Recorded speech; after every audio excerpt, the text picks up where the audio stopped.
أكبر الله أكبر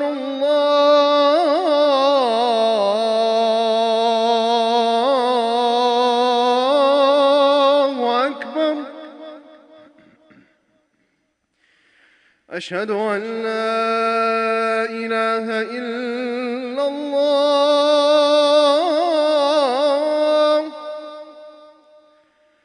أشهد أن لا إله إلا الله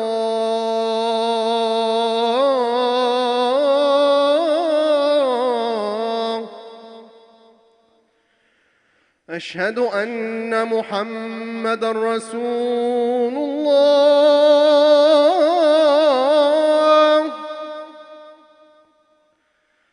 أشهد أن محمدًا رسول الله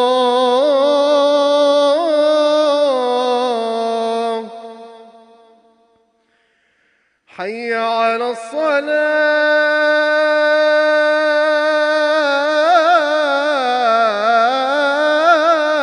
الصلاة حي على الصلاة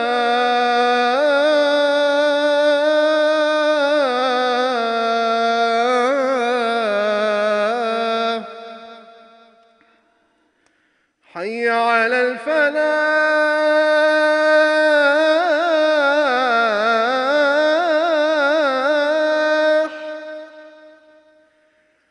حي على الفلاح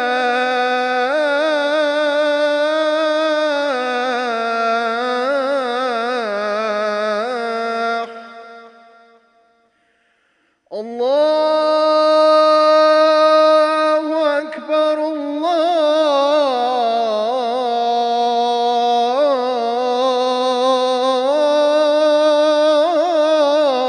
الله أكبر لا إله إلا الله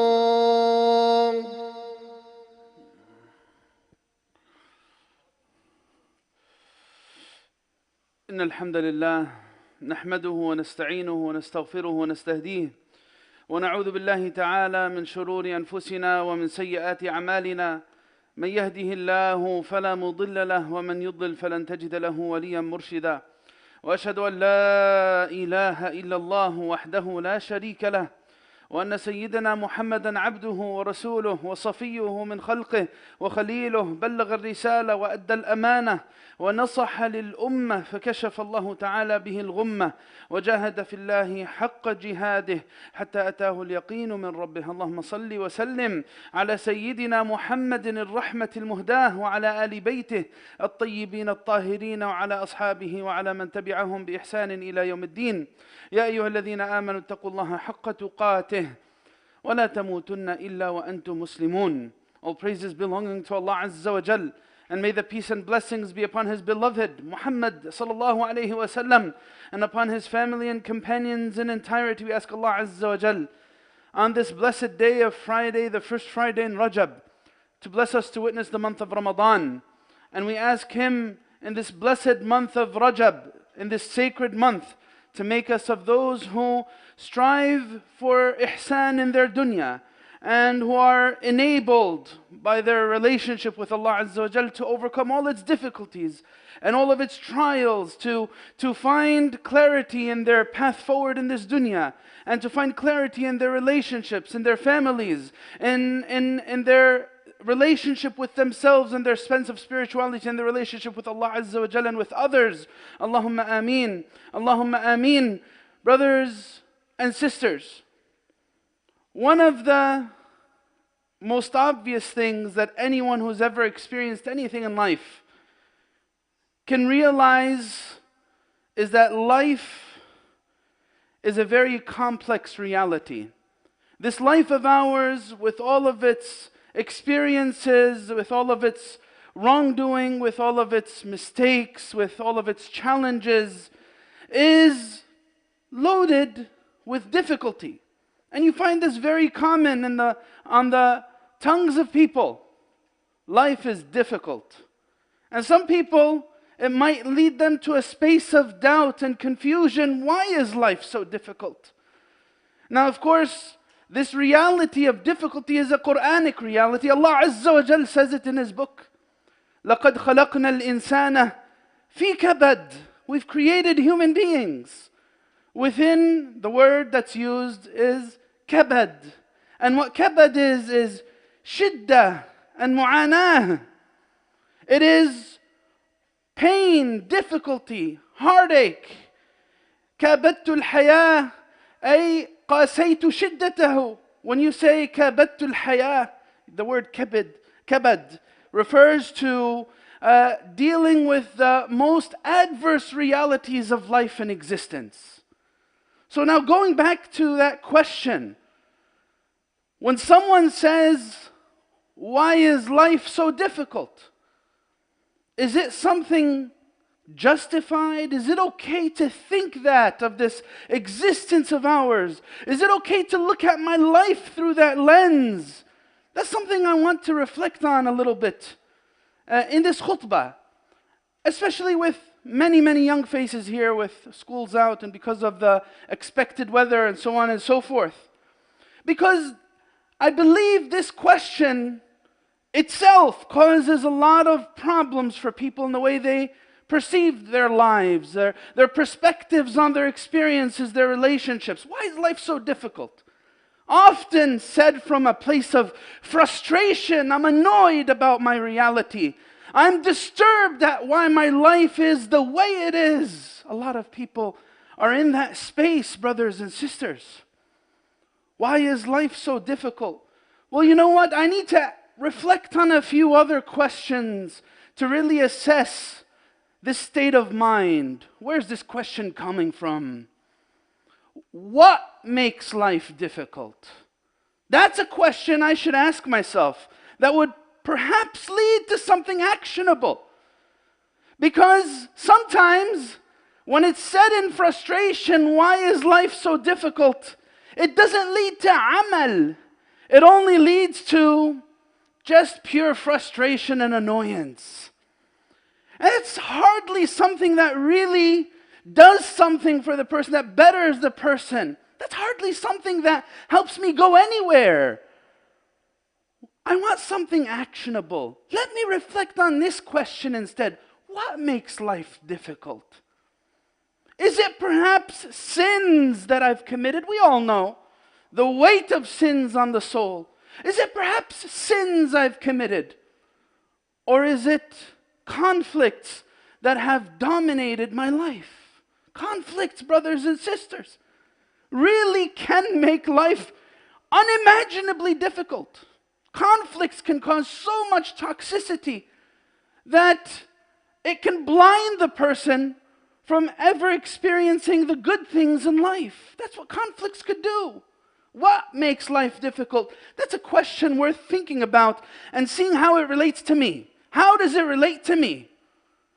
What conflicts have I put myself in that have made my life difficult? What conflicts have I allowed to fester that have derailed me in my relationships? There's another question that I could think about that would lead to something actionable.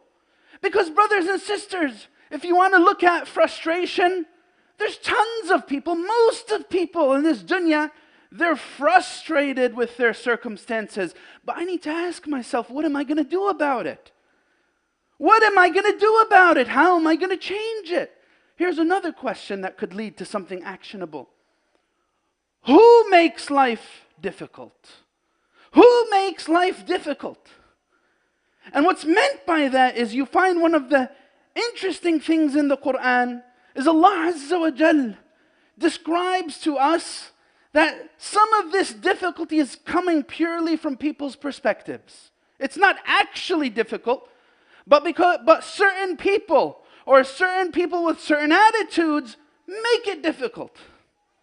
Who makes life difficult? Allah subhanahu wa ta'ala says, فَأَمَّا مَنْ أَعْطَى وَاتَّقَى وَصَدَّقَ بِالْحُسْنَى. Whoever does certain actions will lead them to those actions themselves will lead them to a certain space and understanding. Whoever gives and whoever is conscious of Allah and whoever believes in goodness, وَصَدَّقَ بِالْحُسْنَى فَسَنُيَسِّرُهُ لِلْيُسْرَى. We're going to facilitate a space of ease for him, a perspective, an attitude towards his life that leads to an experience of great ease. فَسَنُيَسِّرُهُ لِلْيُسْرَى. It does not mean his life, her life will become easy.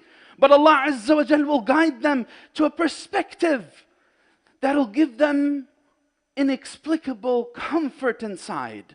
There's a lot of things happening outside, but for some reason, this person is not shaken and disturbed by everything that's happening on the outside.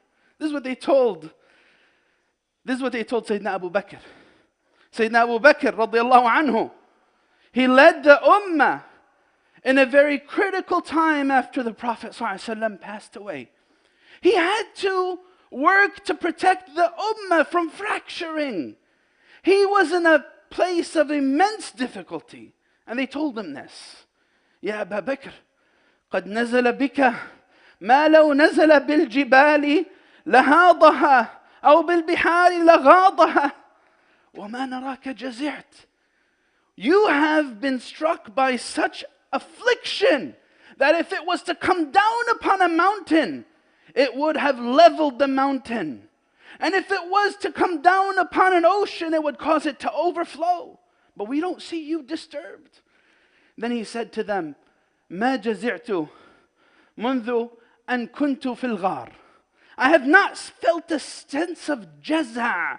And what jaza' is a deep sense of emotional and spiritual disturbance. That's what jaza' is. Jaza' is deep emotional and spiritual disturbance.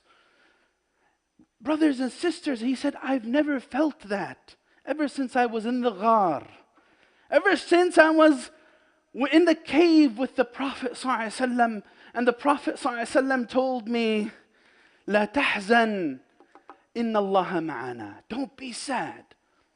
Allah is with us. That's a space that I want to be guided to. As for the other one, وَأَمَّا مَنْ بَخِلَ وَاسْتَغْنَى وَكَذَّبَ بِالْحُسْنَى فَسَنُيَسِّرُهُ لِلْعُسْرَى. Allah tells us in those other verses that certain actions lead to entering into a certain state. That state is a state of usr. It's a state of usr. It is a perspective on life that is so difficult. Who makes life difficult? This is where the answer to it is. Because ease does not necessarily mean success. And difficulty doesn't necessarily mean failure. That's how the mu'min deals with it. How many people experience some tangible form of prosperity, outward prosperity? They're successful, they got money. People sometimes wish they were in their places. But that person's not experiencing success. That person's not experiencing happiness. So ease doesn't necessarily equate to happiness. And difficulty doesn't necessarily equate to misery. No, not at all. Allah subhanahu wa ta'ala in this ayah is telling us, in فَسَنُيَسِّرُهُ لِلْعُسْرَى. Some people, the path of heartache and pain is facilitated for them. They've chosen it for themselves. They've embraced difficulty. Why is life so difficult? Well, you know what? Maybe I'm the difficult one. Maybe I've made my circumstances so much more difficult than they need to be. Maybe if I just change a few things, then perhaps I'll be able to deal with my life in so much more ease. And you know what? If I'm honest with myself, if I'm about to get into a conflict or an argument or allow something to depress me or disturb me, if I ask myself this question, you know what? What would it take to deal with this in a different way? You'll find in many situations, all I just need to do is just change my attitude towards it. Say a few words. Say a few words or avoid saying certain words. But how many times has a person chosen for themselves difficulty? Who makes it difficult? Or you know what? is difficulty a matter of perspective? Here's something to think about. Why is life so difficult? Well, does difficulty mean that it's bad? Does difficulty equate to something negative? Why is life so difficult? Well, you know what? Let me ask myself this other question. How does that difficulty impact me? Is it a matter of perspective? You know what? In our deen, we learn some people are blessed with difficulty. Some people, Allah Azza wa Jal, gives them some form of bala. And not only that, they're blessed to see that difficulty as being actually very easy. That's a ni'mah from Allah Azza wa Jal. Sometimes certain realities wake me up. And some people, when they see me in that reality, they might look at me in pity. They might feel bad for you. They might wish, oh, miskeen fulan, miskina fulana, this happened to them. But that person, Allah Azza wa Jal might give them certain attitudes and abilities that they actually might feel that trial and bala they're in is actually a form of ease. They're dealing with it with a sense of rida. Brothers and sisters, that's something that we actually need to aspire for. There's so many people, too many people, brothers and sisters, that are living in this dunya wishing they weren't living. So many people, they say this.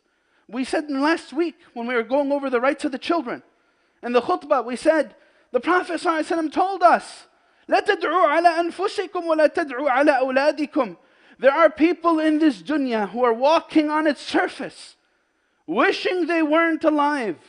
And they might live their whole life like this, making dua against themselves, and always seeing the worst of what they're experiencing in their dunya. But brothers and sisters, what we should seek to have is a richness in our perspectives. That's what this whole khutbah is about. Our Prophet ﷺ teaches us this. ليس الغنى عن كثرة العرض. This is a hadith that's very well known. ليس الغنى عن كثرة العرض وإنما الغنى غنى النفس. True richness is not material richness. It's the richness of the soul. It's the ability to deal with such ideas that paralyze people. Why is life so difficult? Is this attitude paralyzing me? Is it really paralyzing me? Is my frustration over my life experiences empowering me, or is it paralyzing me? You know what? This type of question, why is life so difficult, sometimes leads people to doubt Allah, leads people to doubt in qadar, leads people to leave the religion altogether. And it's associated with not understanding something else. You know what? Why is that? Why do bad things happen to good people? And why do good things happen to bad people? This is something that people say to themselves. People say these types of things. They get annoyed by it. Why do bad things happen to good people? Why do good things happen to bad people? Well, you know what? Maybe I need to redefine what I'm seeing as good and what I'm seeing as bad. Because things aren't as they seem, brothers and sisters. When we talk about the problem of evil, and why is there evil in the world, and why do bad things happen? Things aren't as they seem. Because of this subject, people end up accusing Allah Azza wa Jal. Couldn't Allah create a world without suffering? رجاء تقدموا إلى الأمام. There's spaces on this side, brothers. By the way, please come forward so that we don't have a space issue when more people are coming in. So please, if you see any space, fill it so that someone else could find a space inside the masjid. Couldn't Allah create a world without suffering? Right? This is a question that a lot of people ponder. But in actuality, what the question is why did Allah create us with free will? Because when we're talking about the evils of life, the difficulties of life, the problems of our existence, you'll find that more often than not, it's by human beings' doings. It's by my doing or someone else's doing. Suffering in the world isn't Allah Azza wa Jal causing people to suffer. It's people perpetrating evil against each other. Why does Allah allow these things to happen? Well, you know what? It's a reality of free will that Allah Azza wa Jal gave people. Al-ikhtiyar, the ability to choose for themselves in this dunya. What have I chosen for myself? What have I chosen for me? This is something that could be very empowering. This aql, this mind, this ruh that Allah Azza wa Jal has given us is of immense power. This ruh that Allah Azza wa Jal has given human beings enables us to overcome some really intense realities we might experience, brothers and sisters. شأنه عجيب, أمره عجيب. This aql and this ruh, brothers and sisters, if it finds a sense of istiqamah and uprightness, then forget about what happens on the outside. I'll be able to find, and you know what, that's part of what these difficulties are about. It's resistance training. If any people go to the gym and they go for resistance training to strengthen their muscles, you know what, this is a form of spiritual resistance training. When I'm dealing with difficulties, that's why I said blessed with difficulties. Some people who have it easy, or at least you might think they have it easy, might be missing out on the greatest gems that are unlocked inside the ruh. The greatest gems of existence are unlocked by those most bitter things that people go through, brothers and sisters.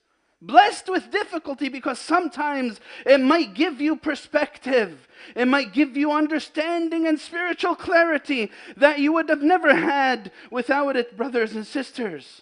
And that's why the Prophet ﷺ tells us, إِنَّ عِظَمَ الْجَزَاءِ مَعَ عِظَمِ الْبَلَاءِ.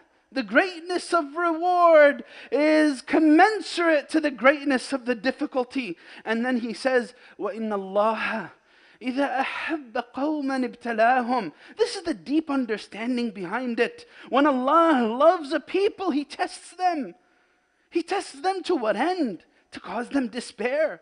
Why is life so difficult? Does Allah want those whom He loves to feel a sense of despair and yes, and to feel a sense of hopelessness, to feel a sense of ajz and inability? No.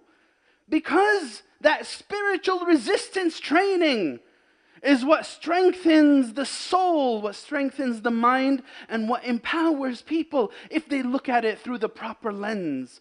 When we're talking about evil, brothers and sisters, Allah Azza wa Jal doesn't create the sharr al-mutlaq fi hadhi al-hayah. This is part of our aqeedah. Our belief in Allah Azza wa Jal in this dunya. Is there pure evil that's created by Allah? No, there is pure evil. There's in terms of Allah's qadr. كل الأمور السيئة. Everything you might see as bad. As one of the scholars teaches us. قدرها الله سبحانه وتعالى وقضاها لحكمته.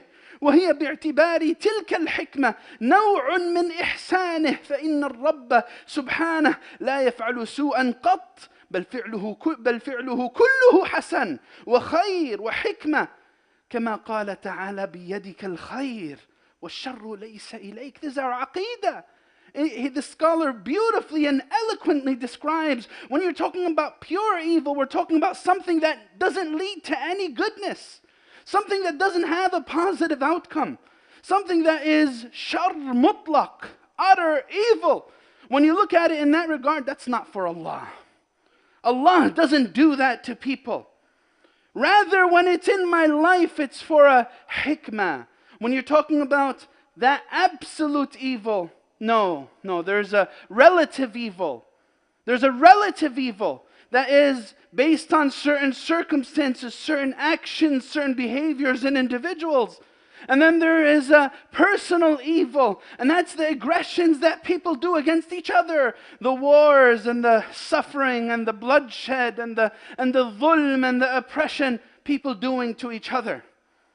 But when it comes to my understanding of bala and trials, it's through that lens. لا يمكن إلا أن يكون لحكمة ربانية. When Allah does it, it can only be for a divine wisdom And I'm seeking to enter that space of understanding. That's the nature of the mu'min in this dunya, brothers and sisters. I ask Allah Azza wa Jal to give us that understanding and that wisdom. Allahumma ameen. Ud'u Allah wa antum muqinuna bil ijaba.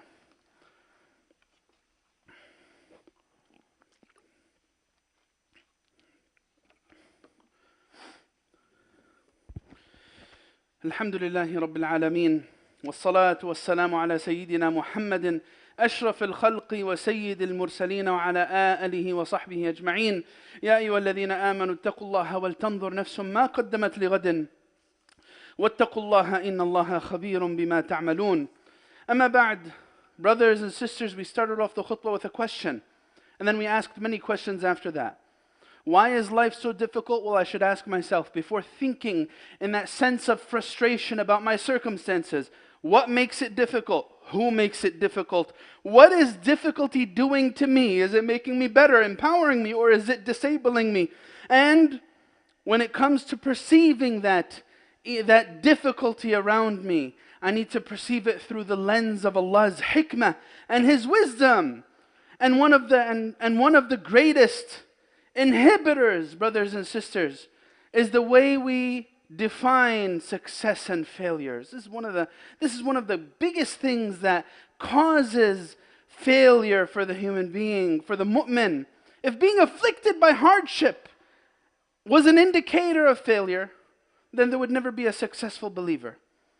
If being afflicted by hardship and difficulty was an indicator of failure, then there would never be a mu'min that succeeded. Then we would never perceive the life of our beloved Prophet ﷺ in a positive life at all, because it was a life wrought with difficulty, yet it had such immense beauty.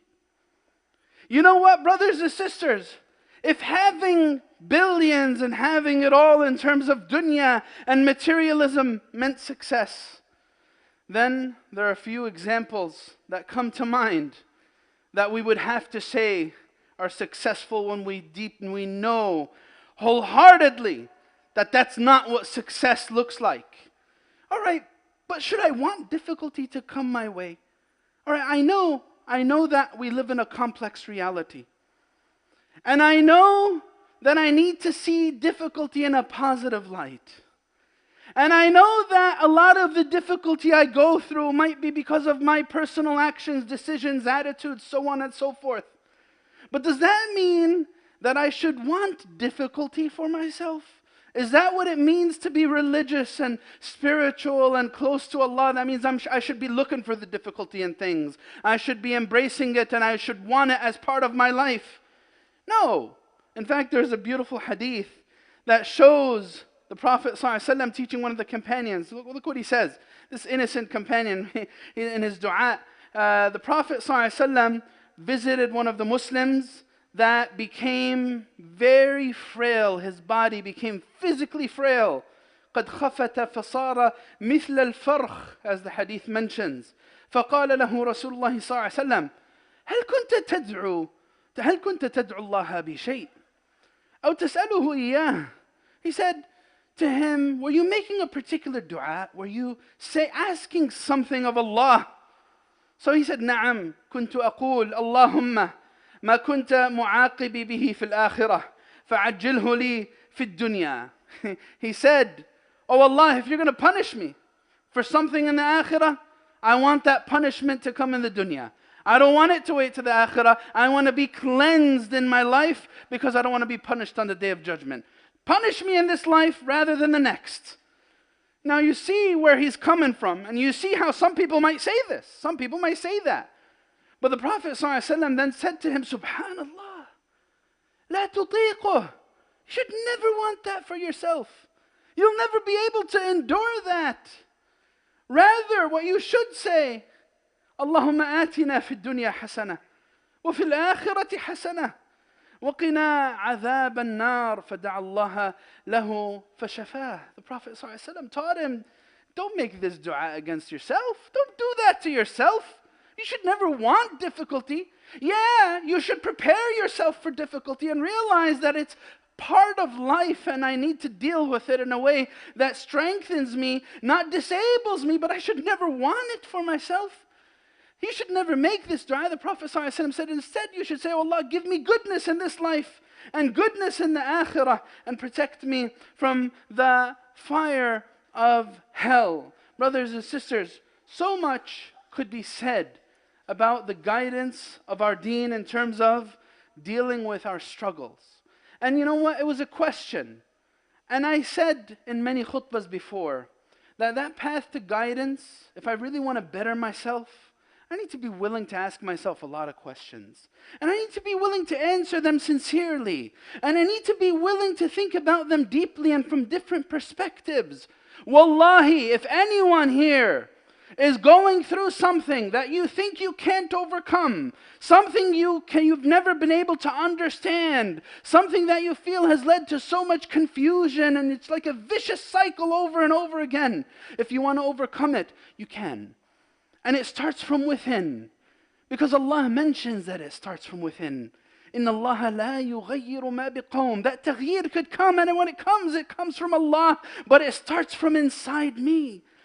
حتى يغيروا ما بأنفسهم. May Allah make us of those who have the strength to really pursue changing their life circumstances and really pursue making their relationships better, their interactions with others better, their connection with their deen more meaningful. Allahumma ameen, Allahumma ameen, Allahumma اغفر لنا وارحمنا وعافنا واعف عنا وتجاوز عن سيئاتنا اللهم اغفر لصغيرنا وكبيرنا وذكرنا وانثانا وشاهدنا وغائبنا اللهم من أحييته منا فأحيه على الإيمان ومن أمته منا فأمته على الإسلام اللهم اجعل خير عمرنا آخرة واجعل خير عملنا خواتمة واجعل خير أيامنا يوم أن نلقاك فيه وأنت راض عنا آمين آمين وآخر دعوانا الحمد لله رب العالمين وأقم الصلاة. الله أكبر الله أكبر أشهد أن لا إله إلا الله أشهد أن محمد رسول الله حي على الصلاة حي على الفلاح قد قامت الصلاة قد قامت الصلاة الله أكبر لا إله إلا الله لا إله إلا الله. استقيموا يرحمني يرحمكم الله. Please fill in the gaps and complete the rows. If anyone's wondering, because the rain stopped, we won't be doing Jama'. Because the rain stopped, we will not be combining the Salah. Allahu Akbar.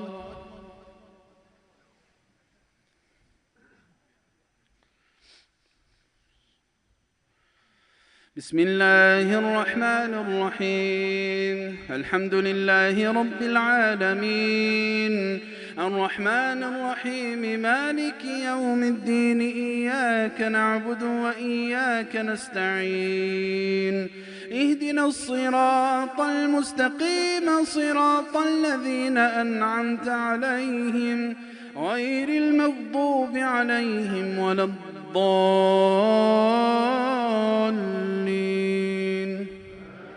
آمين.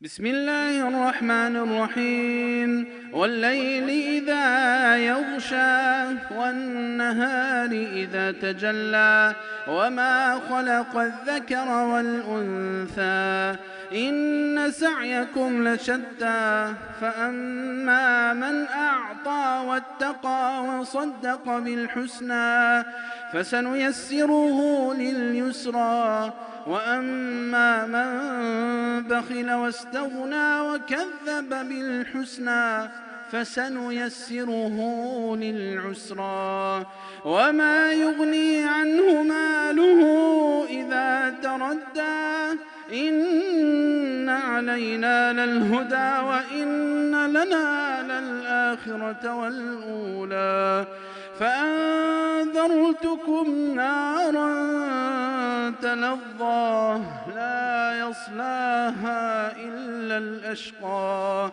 الذي كذب وتولى وسيجنبها الأتقى الذي يؤتي ماله يتزكى وما لأحد عنده من نعمة تجزى إلا ابتغاء وجه ربه الأعلى ولسوف يرضى. الله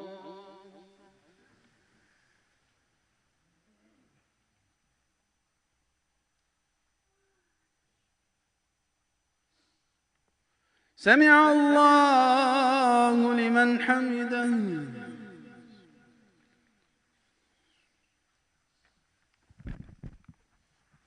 الله أكبر.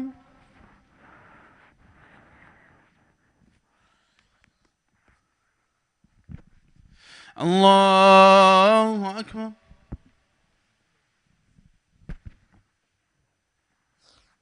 الله أكبر.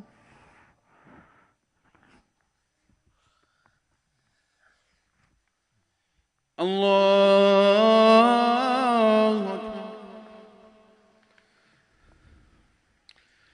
بسم الله الرحمن الرحيم. الحمد لله رب العالمين الرحمن الرحيم مالك يوم الدين إياك نعبد وإياك نستعين اهدنا الصراط المستقيم صراط الذين أنعمت عليهم غير المغضوب عليهم ولا الضالين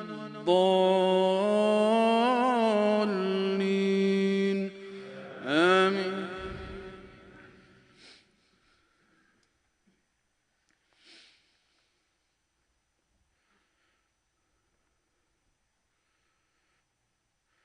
بسم الله الرحمن الرحيم. إذا جاء نصر الله والفتح ورأيت الناس يدخلون في دين الله أفواجا فسبح بحمد ربك واستغفره إنه كان توابا.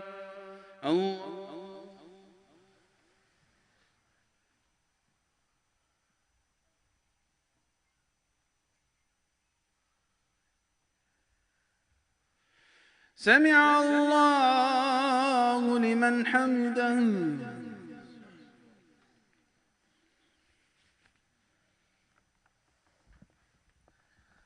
الله أكبر.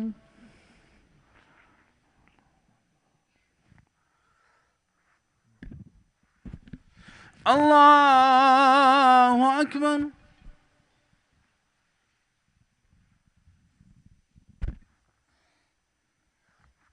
الله أكبر.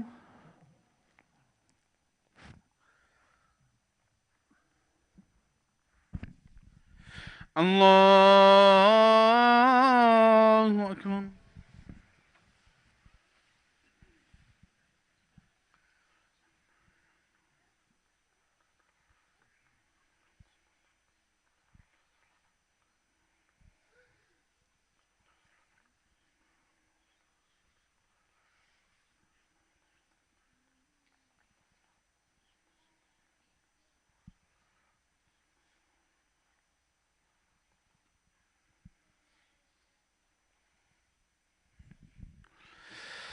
السلام عليكم ورحمة الله. السلام عليكم ورحمة الله.